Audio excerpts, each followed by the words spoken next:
Assalamualaikum warahmatullahi wabarakatuh. Oke teman-teman, di pertemuan kelima hari ini kita akan membahas tentang manajemen diri dan mental health. Sebelum kita membahas lebih dalam, coba kalian lihat perbedaan kedua gambar ini di sebelah kiri dan di sebelah kanan. Dari gambar sebelah kiri, seringkali kita dilanda perasaan yang membuat kita depresi. Nah, sebagian besar permasalahan yang melanda mahasiswa adalah tugas yang datang secara bertubi-tubi kan? Rasa ingin mengumpat pasti sering terjadi. Eits, tapi jangan gitu ya teman-teman, namanya tugas itu dikerjakan. Ingat guys, tugas itu nggak harus sempurna, tapi harus selesai. Nah, gambar yang sebelah kanan tadi menggambarkan seseorang yang terstruktur dalam mengatur planning pekerjaannya. Kebiasaan kecil jika kita sudah biasa memanajemen sesuatu, pasti akan mudah dikerjakan. Jadi, teman-teman kalau ada tugas yang menumpuk, jangan langsung bingung. Buat planning dulu, prioritaskan tugas dari yang mendesak dahulu hingga yang sekiranya masih bisa dikerjakan di lain waktu. Oke, manajemen diri itu apa sih? Manajemen diri adalah suatu bentuk metode dalam mengelola diri sendiri untuk mencapai tujuan yang diharapkan dalam menjalani hidup. Manajemen diri merupakan kemampuan individu untuk mengendalikan sepenuhnya keberadaan diri secara keseluruhan, yaitu fisik, emosi, mental, ataupun pikiran, jiwa dan realita kehidupannya dengan memanfaatkan kemampuan yang dimilikinya. Tentunya kita perlu mencari tahu mengapa sih seorang mahasiswa harus melakukan strategi manajemen diri itu? Ya kan, karena kita sebagai manusia juga kan memiliki keterbatasan waktu, maka dari itu harus dimaksimalkan sebaik mungkin ya teman-teman. Oke, sekarang kita membahas tentang manfaat manajemen diri. Yang pertama, ada tujuan jadi lebih mudah tercapai. Apabila kamu mampu melakukan manajemen diri dengan baik, maka tujuan yang terlihat rumit sekalipun akan mudah tercapai. Lantaran sesuai sejak awal, kamu sudah merencanakan berbagai macam hal yang sebaiknya dilakukan untuk guna mencapai tujuan tersebut. Yang kedua, dapat bekerja secara teratur dan sistematis. Ketika kamu mampu melakukan manajemen diri dengan baik, maka akan ada banyak hal yang bisa direncanakan dan dikelola, mulai dari pengaturan waktu, pengaturan tata kerja, dan yang lainnya. Dengan demikian, kamu mampu bekerja dengan sistematis dan tidak tergesa-gesa. Yang ketiga, jadi lebih disiplin. Adanya manajemen diri seperti ini secara tidak langsung membuat orang jadi lebih disiplin, terutama disiplin pada diri sendiri, apalagi jika hal ini sudah ditanamkan sejak awal, maka kebiasaan ini akan terbawa di kehidupan di masyarakat dan dapat membuat berbagai macam proses mampu terselesaikan dengan baik. Yang keempat, meningkatkan kemampuan dalam mengambil keputusan.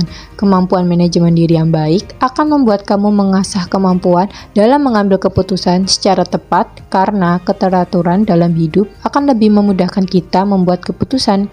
Bandingkan bila kamu sulit mengatur diri sendiri, pengambilan keputusan bisa jadi dilakukan dengan pertimbangan yang kurang matang. Yang kelima, mampu menghargai waktu dan mengelola energi. Dampak yang paling terasa dari mengelola diri sendiri adalah kita menjadi orang yang lebih menghargai waktu. Semakin baik kita mengelola diri, akan semakin banyak waktu santai untuk melakukan hobi, yang berarti energi positif juga meningkat.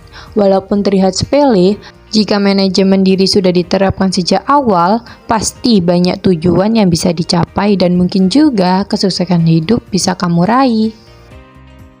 Nah, ada tips buat kalian untuk meningkatkan keterampilan manajemen diri.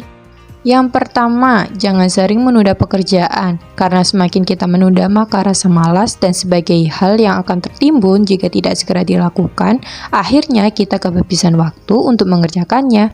Jadi, selagi bisa dikerjakan, lekas untuk tuntaskan ya, karena lebih cepat, lebih baik. Yang kedua, membuat daftar prioritas skill. Seperti yang sudah dijelaskan tadi, prioritaskan dulu yang mendesak dengan membuat to-do list agar terstruktur.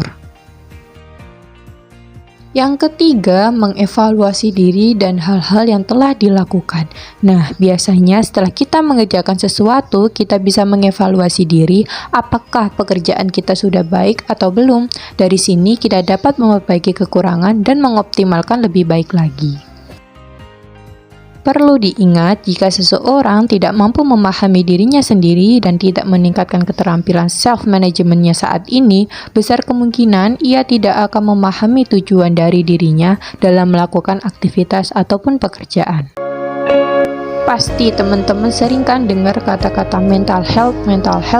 Nah, mental sendiri adalah kondisi ketika batin kita berada dalam keadaan tentram dan tenang, sehingga dapat menikmati kehidupan sehari-hari. Nah, pertanyaannya, apakah kesehatan mental penting bagi remaja? Kesehatan mental adalah cara untuk menggambarkan kesejahteraan sosial dan emosional. Anak-anak dan remaja membutuhkan kesehatan mental yang baik untuk berkembang dan secara sehat, membangun hubungan sosial yang kuat, beradaptasi dengan perubahan, dan menghadapi tantangan hidup. Nah, ini ada ciri-ciri seseorang mengalami gangguan kesehatan mental. Yang pertama, merasa sedih berkepanjangan, kadang tanpa sebab yang jelas. Biasanya buat teman-teman nih yang sering galau tanpa sebab, hati-hati ya. Kalau bisa dikurangi dan dialihkan dengan kegiatan yang lebih positif. Galau boleh, tapi jangan terlalu lama untuk mengurung diri, karena masih ada hari esok untuk memulai kembali. Yang kedua, mati rasa atau tidak peduli dengan lingkungan sekitar. Nah, ini juga sering diiringi dengan merasa lelah yang signifikan, tidak berenergi, dan mengalami masalah tidur. Hati-hati ya buat teman-teman.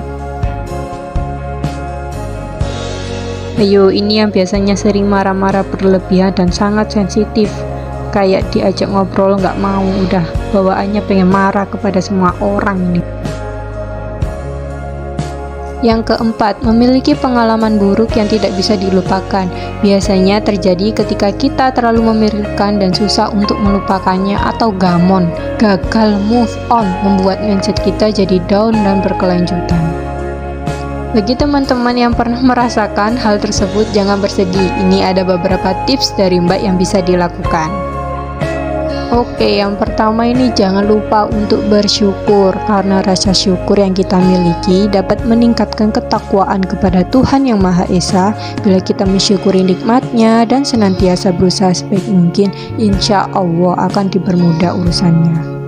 Oke, yang tidak kalah penting juga pilih teman yang suportif, karena di lingkaran pertemanan yang sehat akan menumbuhkan lingkungan yang positif bagi kita.